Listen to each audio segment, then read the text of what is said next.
Welcome to Unity of Charlotte. Happy New Year. Happy New Decade. My goodness. I remember the first Roaring Twenties. I can't believe we're back here again, so it's good. Grateful for your presence today. We're delighted to be here. Today we begin this new year in celebration. In case you didn't know, my name is Marty Bacher. It's my privilege to serve as the senior minister and spiritual dude, chief spiritual dude, in case you were wondering. We're here to provide an environment in which we can remember the truth of who we are, to recognize and know that we are divine beings living in a universe of order, and that we can cooperate with this universal intelligence by nurturing an experience of the divine through the practice of these spiritual principles. So we also know that spiritual community enhances our journey, and so we are grateful for your presence here.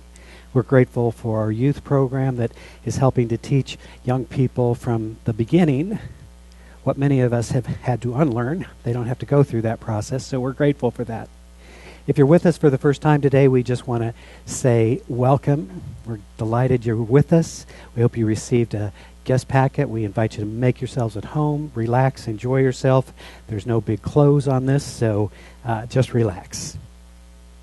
If you're in need of spiritual support, we want to let you know we have our Ministry of Prayer available for you, and that is available in our lobby, or you can also go online and complete requests there. So we begin a new year. There's a lot going on in this new year, and we're grateful for that. Want to bring your attention to a class we'll be offering beginning on the 16th, Thursday the 16th, and some of you, this has moved around a bit, which is a basic prayer and meditation class, basic unity, metaphysical principles, and meditation techniques. So we set that up as sort of a foundation for all the other things that we offer. And so if you're interested, we'd love to have you join us. There'll be two offerings, because some of you are day people and some of you are night. So we'll have a class at 1 and we'll have one at 7. So we want to make you aware of that. We'll have flyers and all that good stuff up and ready to go soon. So put that in your calendar. I also want to bring to your attention Adrian Calabrese will be here at the end of the month and be doing a wonderful workshop. Again, we'll have more information about that as well. Today is, of course, Potluck Sunday, and so we invite you to stay and join us as we create fellowship together and get to eat. Two of my favorite things in the world, obviously. So, that's it for now. At this point, I would like to begin our inward process as we move into prayer together. And I invite you to simply take a deep breath and allow yourself to become present in this moment. Letting go of the busyness and hurriedness of the day, and allowing ourselves to be here now. Breathing in love and releasing anything unlike it. Breathing in gratitude and releasing anything unlike it. We come together today to remember this simple truth, that we live, move, and have our very being in this divine presence which we call God. And as we remember and establish this right relationship, we recognize our spiritual power. We realize that through the power of intention, through the power of belief, we influence the world in which we live. And so as we open our hearts to the presence of divine love, our minds to divine wisdom, we find peace and joy.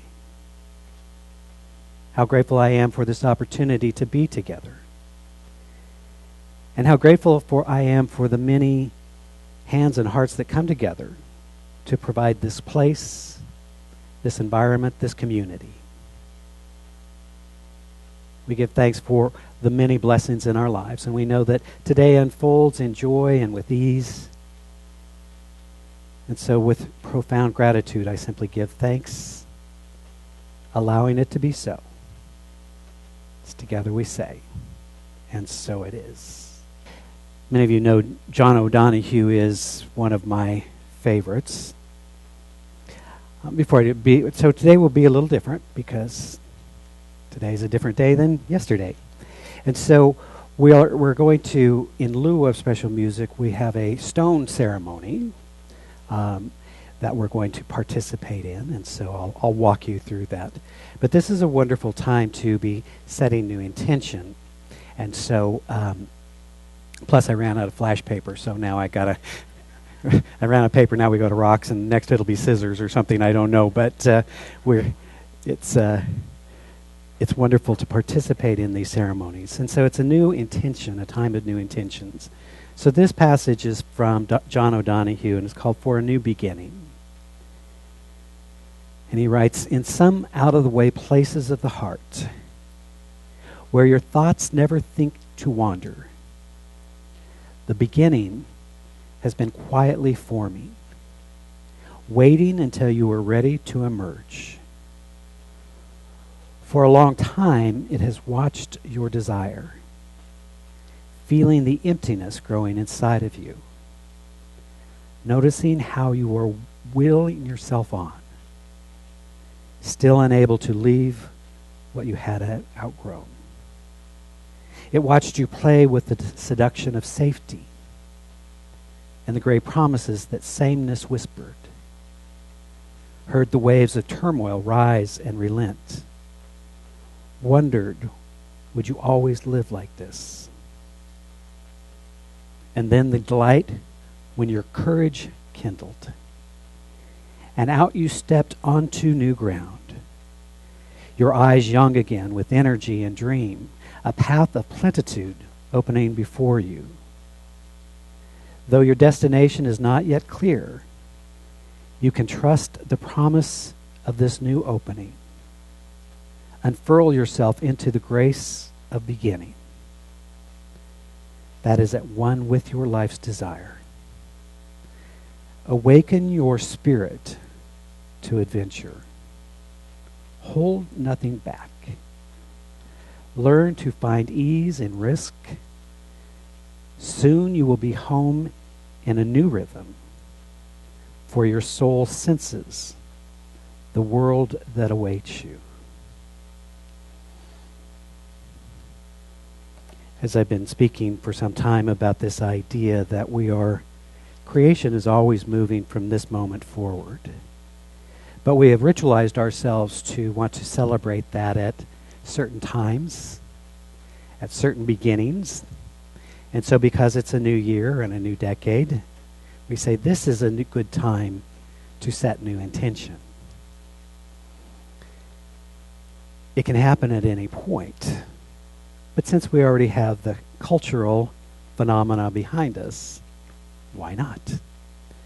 And so many of us have been spending some time, I know some of us came together on New Year's Eve to release that which we did not wish to carry into the new year. And began setting this new intention for ourselves, began awakening to what wants to be born in me now.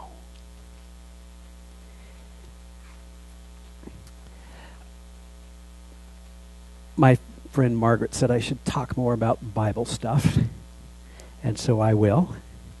And of course, when I talk about my Bible stuff, you get the Bible according to Marty. And I take lots of liberties, so just so you're aware of that. But in the opening lines of our Judeo-Christian Bible, as we call it, it speaks of this process that in the beginning, that there was nothingness, there was chaos, there was a void. And into the void, the divine spoke and said, let there be. And creation began to happen. Now for some, they've interpreted that as a moment in time and a moment in history. The beginning of it all. But I would suggest to you as we read that that is the eternal story of creation. that when into the void we speak our word and we say, let there be, we create an opening through which the universe can fulfill itself through us. And so we are powerful beings. Again, because we're working with progress and not perfection, before now, this ceremony was called a white stone ceremony. But because the universe is supporting me always and has hid my white stones, and we're a multicultural group of people, we have stones. So, there. In Revelations, John talks about the people being given a new name. And he says, let anyone who has an ear listen. This ear that John refers to is not an outer ear, but the inner ear of the soul within us. This refers to the ear that hears the still small voice as it whispers to us. We develop this inner listening quality by getting out of our intellect and into our hearts through prayer and through meditation. Prayer and meditation are ways to take the journey from our heads to our hearts. And then the second part of the scripture says, and I will give you a stone, and on the stone is written a new name that no one knows except the one who receives it. And so during biblical times, it was believed that when the people had overcome or had made their connection with the divine, they got a new name. Some famous examples, Saul became Paul, and Abraham became Abraham.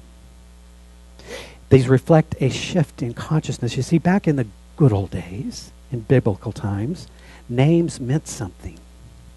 They reflected the essence and the quality of who you are.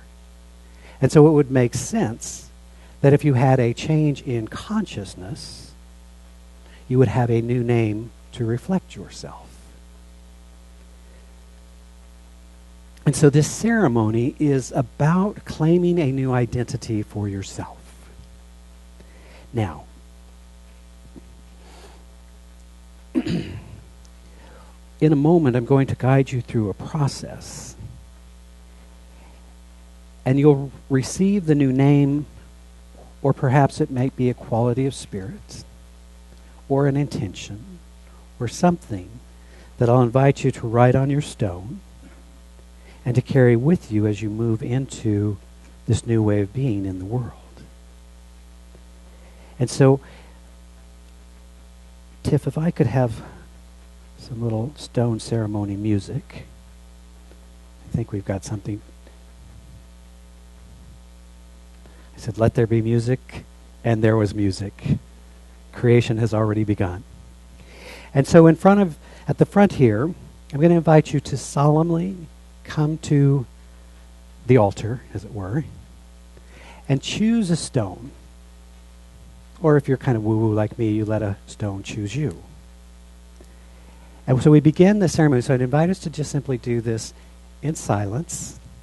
We'll start over here, and we'll move here, go here and here, until everybody has a stone. We're going to have to share pins, so just be aware of that. But there's pins to write your name once you've received it. Okay? So if you would come forward, we're going to do this, as I said, with silence and solemnity. Don't be shy. Thank you.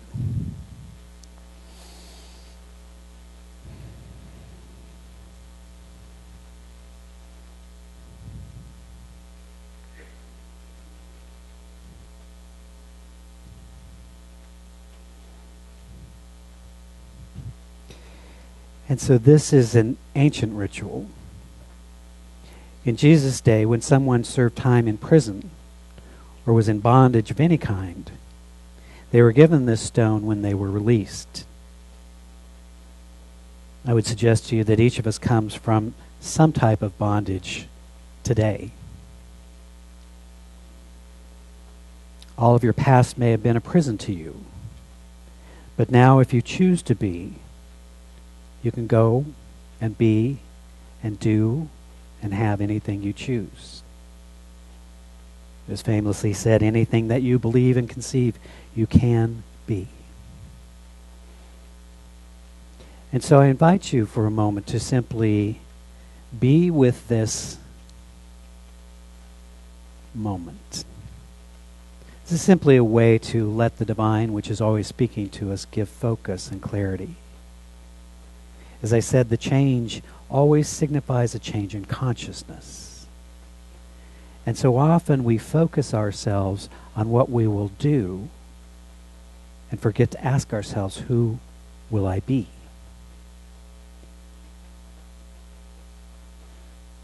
And so as we listen to this, whatever comes forward, just trust the process. As we learn to surrender to this inner spirit, we are promised a new name or a new consciousness or a new nature. This refers to a new and higher realization of the I am within us. And it requires our reaching a higher level of consciousness within ourselves to be able to see and to realize our essential self, the divine self.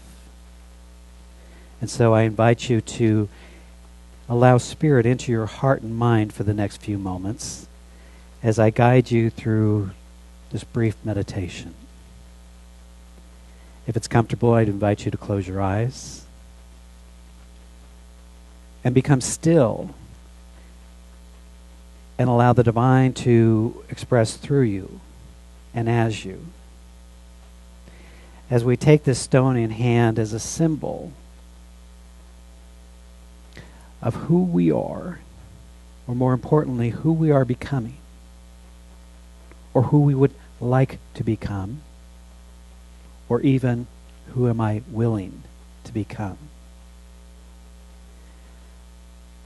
I would invite you to know at a deeper level than just an intellectual awareness of your I amness, your oneness with the divine. I would invite you to feel that loving presence of the divine as it surrounds and supports you. And know that right now you are safe, you are secure, you are loved and supported by the presence of the divine. And know that you are encouraged by your fellow spiritual travelers. Know that you are loved and appreciated by this spiritual community. This stone is the promise of a new life. It is the symbol of a clean slate. Whatever has gone on in the past, we let it go. This is a moment in which we know we are free, free from all that has bound us, free from the prison in which we may have put ourselves. And so I'd invite you to reflect on a new name or a quality and allow it to come to you without judgment. Let it come forward for this new beginning. Feel the stone in your hand. Hear or see or feel the divine. Perhaps you're embarking on a new career or seeking a new experience, or you're simply wanting to express more fully some quality of spirit. And so as we allow divine wisdom to come through, give yourself permission to know that you have a new quality or a new name.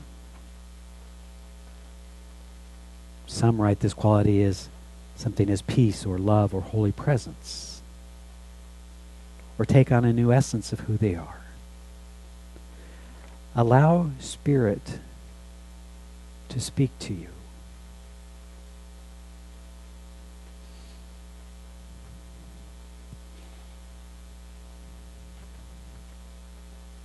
And as you are guided by Spirit, Spirit gives to you in this sacred space, in this moment of awareness, an insight into your divine purpose, an insight into your holy essence, And so in the secret place of the Most High, I invite you to allow yourself to hear that name or quality that God has just for you. And as that becomes clear, I invite you to write it or write a symbol for it on your stone.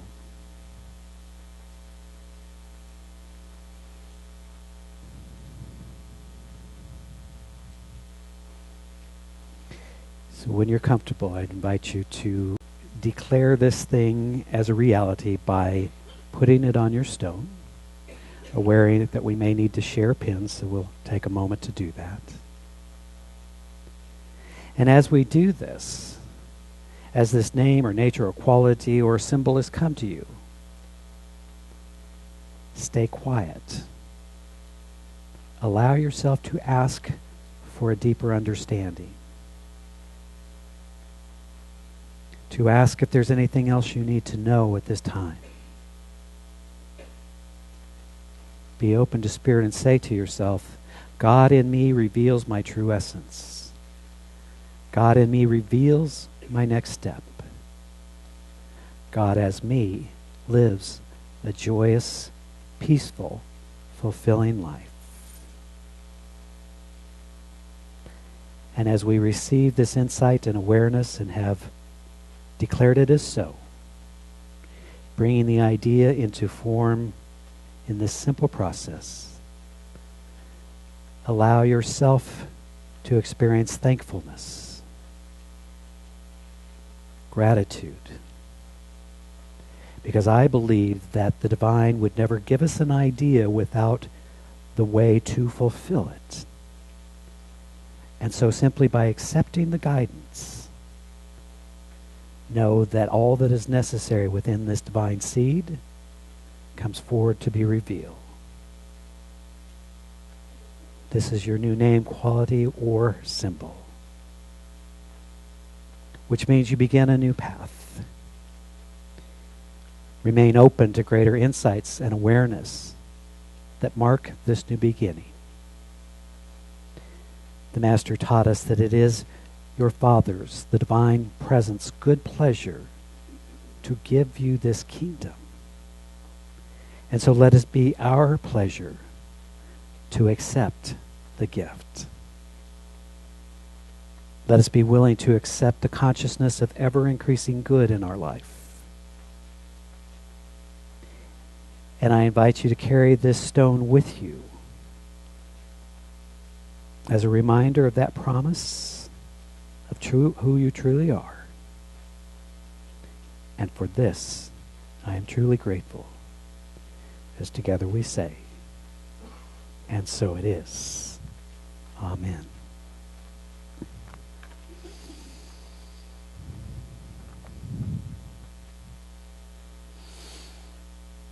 Wow. You all look different. Cool. I love that some of you chose to be a complete hottie.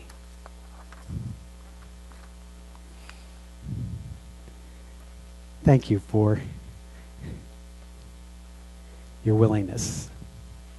You know, some of the things in these rituals, they're simply rituals.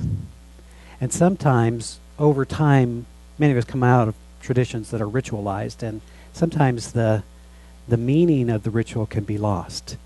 So our goal is always, when we do this, is to bring intention and to bring clarity to it. The power is not in the ritual. The power is in taking the time to participate in a way of allowing the divine to speak to us and through us.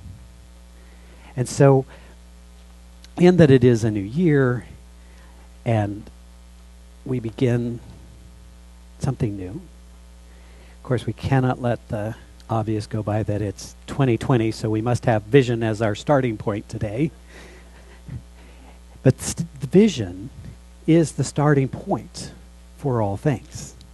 And so for the next 3 weeks, we're going to look at a creative process that I've been using for quite some time and teaching from. Sometimes it seems so basic sometimes, but yet I find when I return to it, there's insight and wisdom.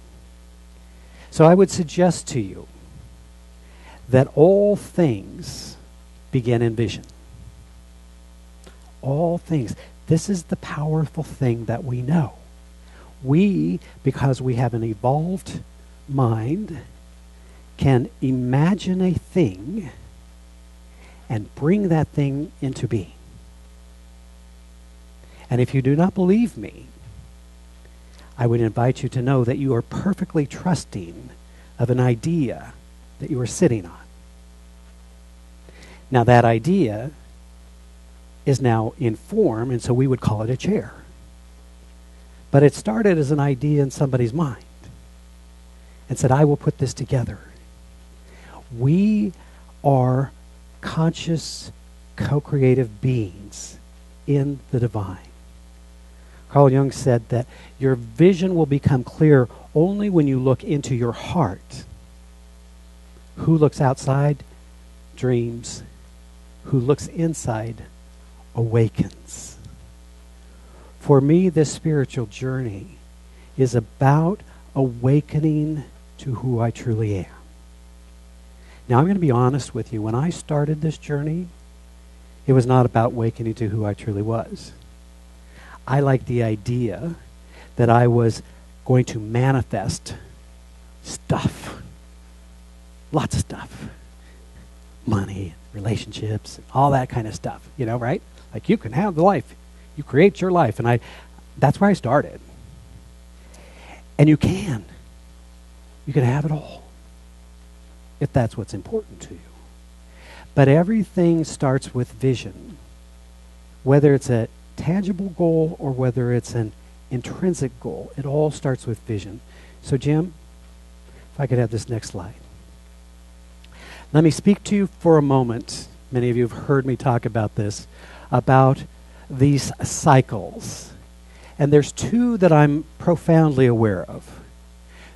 One is the cycle of accomplishment. That we have a vision, we have an idea. Let's say it's something mundane. I'm going to bake a cake. Great. What kind of cake? Always helpful to know. And once we have that idea, then we go into action. And we find out that there's steps of creation called baking. And it's good to follow a plan. It's good to have the resources necessary. And then at some point, you have a completion of the form that looks like the idea. And since it's a cake, you might as well have a celebration. It's already there, right? And so, simple. But if you think about the cycle of accomplishment, we do this over and over and over and over. Now let's talk about another cycle. Some of you are on day 5 of your New Year resolution. Some of you have already blown it. Notice how I say you, because I would never. And it's the same, it's an interesting thing. So in the cycle of incompletion, we start with a fantasy. Wouldn't it be great to be rich? Wouldn't it be fun to hang out on someplace? Wouldn't it be, and fantasy is fabulous. It's good to spend some time in fantasy. However, the difference with fantasy is then, this isn't exactly right, then we move into activity. Now, fantasy and vision are very similar. We have an idea. But activity is different from action because it requires a commitment to begin doing the things that will bring the vision into expression. Otherwise, we move into activity. We do stuff. But we aren't doing the things that are going to bring us to our goal. Remember in school, still can remember that. Back in school, back in the day, my dear friend who went to school with me, and I'd call her before we'd have a major term paper due or something. I'm like, what are you doing? She's like, I'm cleaning the windows. Not sure why all of a sudden I realized how dirty my windows are, but having that term paper due tomorrow inspired me to clean my window. I'm like, great, we would do activity until we got focused to do the things necessary. And if we move into activity, then our vision actually becomes the fantasy, and then later we start telling stories about why it didn't happen. And one of the common ones is, I was so busy. So, see where I'm going? Now, informal survey. How many of you have done the first one, where you set a vision, no matter what the odds, and you did it? Went to school, got here to church on it, whatever. How many of you, just for fun, have ever done the second cycle, where you said, I have this great idea, and, right? We all have. So the difference is what? Yes. Do we make the commitment? Do we commit to the vision? Because I would say that without commitment, the completion doesn't come into expression. And so often, for me, what I've had to learn how to do is to clarify my vision, first starting with the idea of who am I? You see, when I started, what do I want to do? What do I want to accomplish? What goals do I want to have? But as I've evolved, it really comes down to, who do I want to be in the world? What qualities of spirit am I seeking to bring forth? Now, I can still set goals. Just had a wonderful session with my friend Sally, who you all know, where we kind of looked at who are we becoming this year, and what will we do? Go into this more next week, but this idea, then what are the systems that we put in place to support this vision?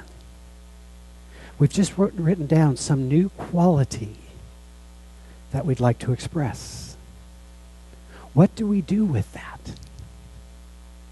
You can carry it as a stone in your pocket or purse, but will you take it out and remind yourself of who you are?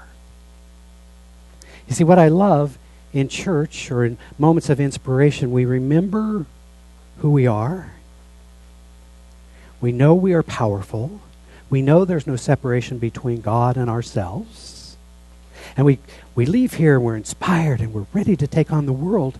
And then we find out that the rest of the world didn't get the memo. And they're still talking that way. And so if we allow ourselves to move into the level of thinking of the world, then we allow ourselves to be overcome by the things, the circumstances, the situations. Each of us has an experience of bringing vision into completion. You did the thing that other people thought maybe you couldn't do. You did the thing maybe you thought you couldn't do. Congratulations, you're awesome. We've also had the experience of not doing something. And so that always becomes the choice. What will I commit to? Will I commit to a plan of action that says yes to my vision? Now here's the other part you should know. When you make that commitment, when you make that choice, you get to say no to a whole lot of other stuff.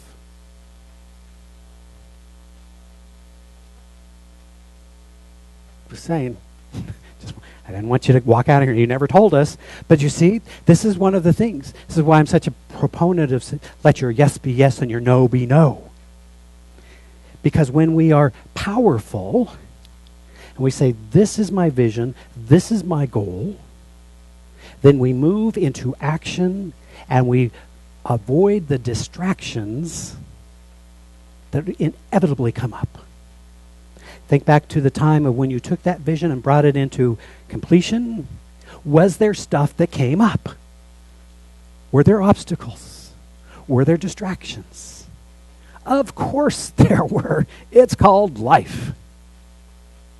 But when we commit, then the obstacle is just a learning opportunity, a way to move forward. And we begin to see how those things that seem to be obstacles to others becomes opportunities for us. You know, Henry David Thoreau said, if one advances confidently in the direction of her dreams, that's what he meant, right? And endeavors to live the life which she has imagined, she will meet with a success unexpected in common hours. You see, when we understand this, that when we move and when we commit, then providence moves too. This is what it means to utilize these spiritual principles. If we are sitting back going, I hope God gives me what I want. God's busy. But when we know our vision and we're taking action, then the universal intelligence, the universal laws begin to move in alignment, and all of the sudden coincidences begin to happen. All manner of unexpected things show up in our lives. And then you'll have people, once you've completed your goal, you'll have loving people that will say, oh, you were lucky. No, I was smart. I was focused. I was clear. I was committed. And that's what brings it into being. So as we move into this new year and we move into new possibility, we're awakening to what I like to call our authentic self.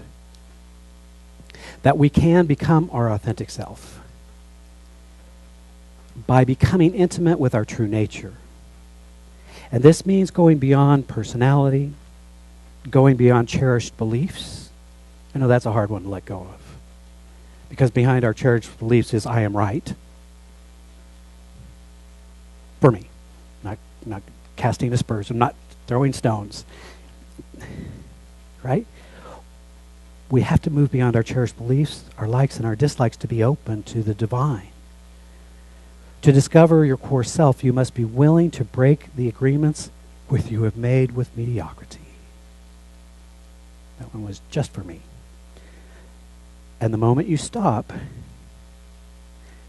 and we start playing small, then all kinds of things come into possibility. Again, Thoreau said, I know of no more encouraging fact than the unquestioned ability of humans to elevate their lives by conscious endeavor.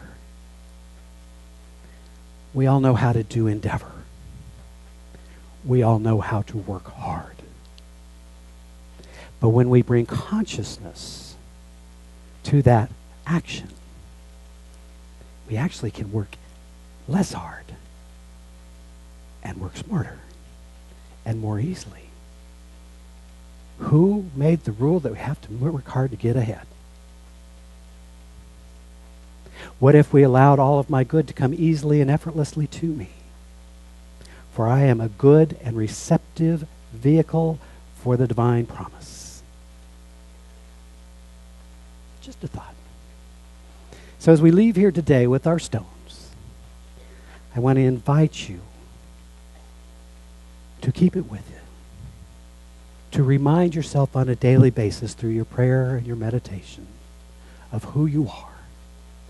And know that indeed it is the Father's, the divine principle's good pleasure to give you this kingdom.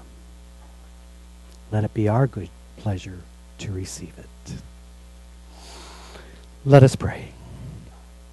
As joyfully we give thanks for all of these blessings. As we remember that just as the seed has within it all of the intelligence and wisdom necessary to become its evolved self, so too does this divine seed that we have accepted for ourselves have all that is necessary for its fulfillment. And so we allow ourselves to move into alignment with this divine idea. We know that indeed it is the universe's good pleasure to reveal more of itself through us. We are reminded that in the beginning, the divine said, "Let there be." And there was. And it was good. We are opening right now our capacity to receive of this divine bounty. We are opening ourselves to be the vessel through which more of the divine is realized in the world. Joy, gratitude, peace, abundance, all of these things are ours now. And so we give thanks for them. And so in joy and in gratitude, I simply give thanks that this is so. And as we release this word into those universal laws that bring forth our highest good, we give thanks. As together we say, and so it is. Amen.